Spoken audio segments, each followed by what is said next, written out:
gabi, pagod ang sarili, parang wala nang dahilan para bumangon muli. Luha sa bawat dasal, takot ang kausap, ngunit sa dilim ng puso may boses na sumisigaw.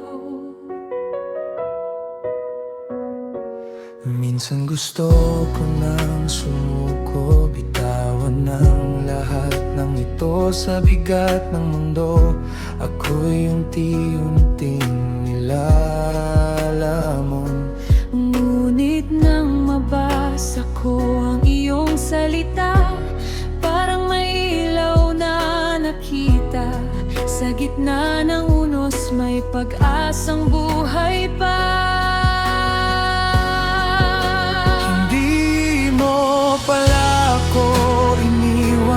Kahit ako'y nawalan, ikaw ang sandigan sa bawat kahinaan.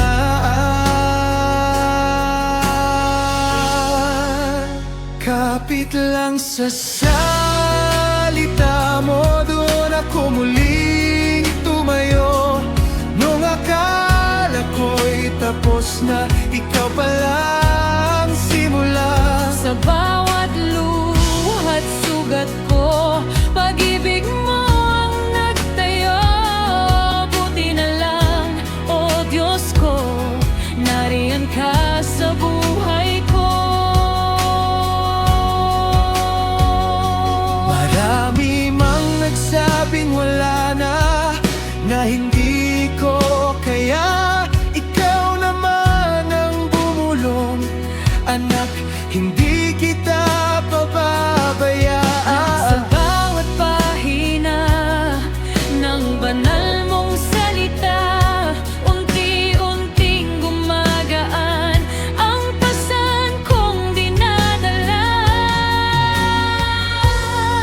Pag napagod ka na, kapag gusto mo nang sumuko, tandaan mo, hindi ka pinabayaan ng Diyos.